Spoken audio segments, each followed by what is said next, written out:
wants to be back fighting for this team as soon as possible. So, they lose another series, the Red Sox. This one in the division. And so I guess you would love to have Alex Bregman back, but is it worth it? Not rushing him back, I don't think is worth it. Certainly. Right. No. I don't think he makes a difference. You know what I mean? Well, he's got to make a difference. I was surprised. We had a phone call on Friday and then over the weekend, surprised by how many people are upset with Bregman for not being back. Well, to be fair, it was the same guy both times. It's also a guy in the text line this morning, too. Yeah. It's just, like, I guarantee you, if he was able to, he would be playing.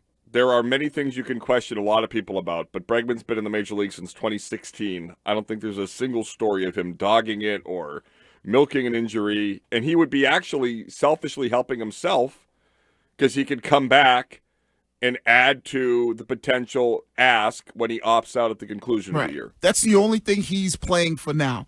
He's playing to get back and to statistically put up good numbers so he can opt out at the end of the year and get a new contract.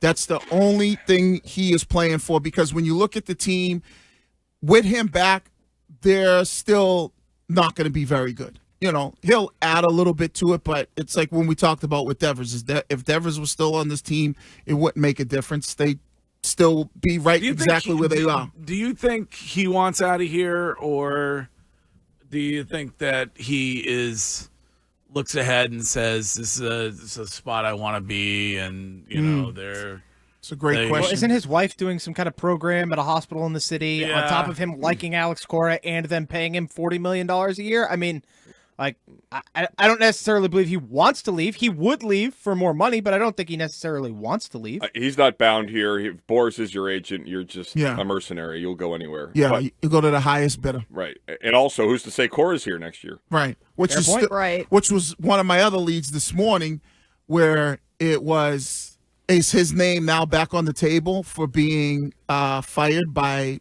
the trade deadline? Are we talking about potentially you just gave the guy a new deal last season, so you gave Devers $300 million 2 years ago. So when you look at this team, but you were able to offload Devers and don't have to pay him. For Alex Cora, if you fire him, you have to still pay him to do nothing. Right, but I guess in the world of baseball, what was his contract? $21 million. Yeah. I mean, isn't that 3 years, $7 million a year? So what's that in the world of baseball? When you start to look and you ask the question, is the guys in that clubhouse, are they buying into the message that he is giving them, or is it time for them in the clubhouse to get a new voice? And this is just my opinion. If I was Craig Breslow, I would want to bring in my own guy. Yeah, and the other thing with Cora, unlike Devers, is there's no luxury tax on what you pay your coaching staff. So if they ate that money, it doesn't impact their CBT or whatever. But if you fire Alex Cora, Texter is pointing this out right now, then you can absolutely say goodbye to Bregman. Like, I mean, I would assume. I think that they would be a package deal, that he opts out. What if you sign Bregman in the next couple weeks to an extension, and then you're covered either way? Right. Or if you fire Cora and you say, Bregman, here, we're going to give you the most money, more money than you're going to get on the open market. Right. Because Bregman was a little bit disappointed in the contract that he got from the Red Sox, or where his contract was at, because he wanted a longer-term deal, and he only ended up getting a 3-year deal. So I think he probably looks at it and goes, okay, if the Red Sox are willing to give me a 6-year deal, I think he's, 31 or 32 years old?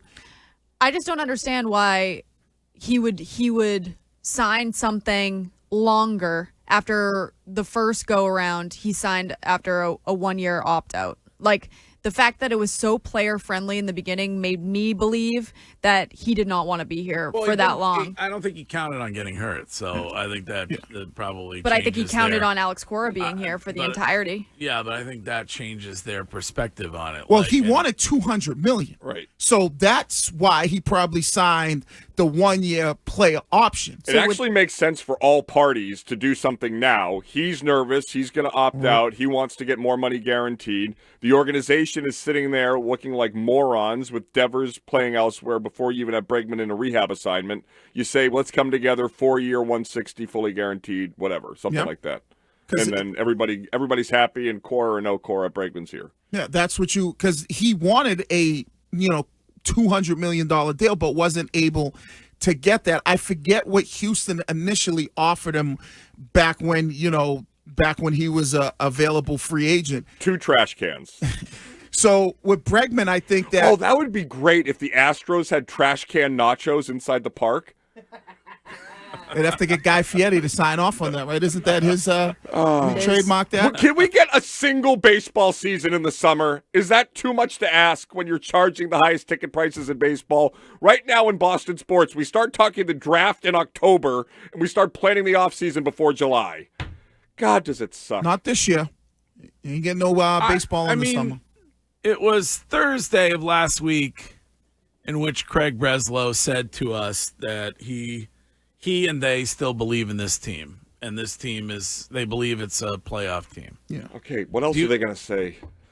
Honestly. So, is he going to say that same thing when he joins us this week? Are they going to say that same thing? Yes. Yeah, they're not going to throw in the towel. Right. You just plug in Breslow, and he just regurgitates. He's not a human being.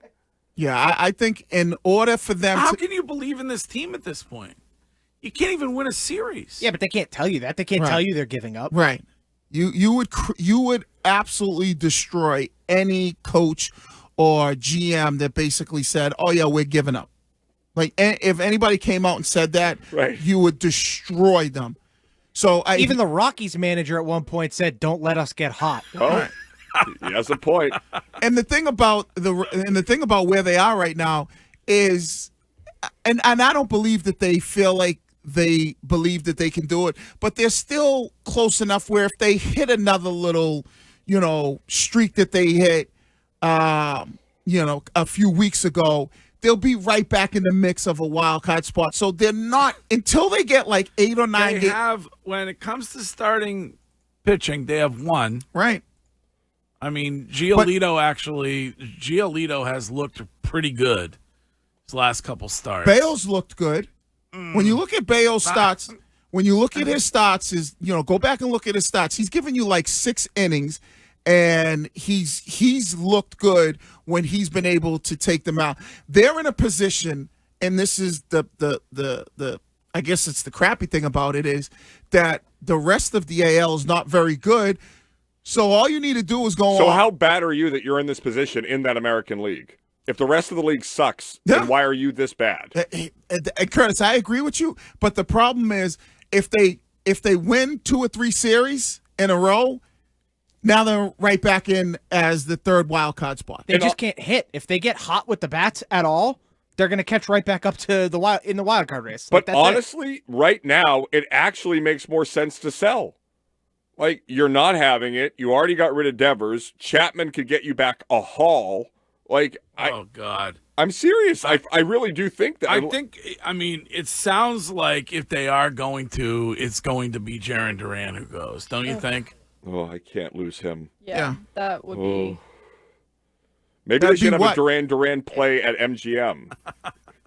That'd be what? I mean, why would you get rid of yet another guy who's producing for you? Because that's who you're going to get the value value not necessarily for. Yeah, he's not producing though this year. It's like, and he's going to get you a lot back. And he can't run the bases. Yeah, I mean, it was that 13-game stretch where they swept the Yankees. They took 2 or 3 from them. They took 2 or 3 from Tampa Bay. Like that stretch, if they have another one, and it don't even have to be 13 games of a stretch. If they have another, 6-7 game stretch where they can go, I don't know, let's call it 5-2, it puts them right back in the mix of the wild card, and they probably feel like, well, as long as we stay within striking distance, and like Shime said, the bats get hot, hey, we're in the mix. And Bradfield keeps trying to drive home the point of the Mariners, was it last year or 2 years ago, traded for Carlos Santana right around the same point the Red Sox are at, where they're just below 500, and then they ripped off a ton of wins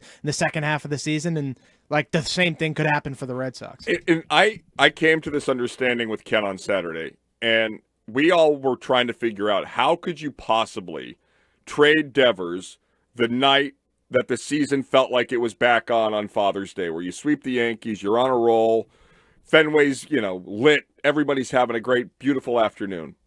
And it was just, that was the moment that the Giants owners acquiesced and agreed to take on the full deal.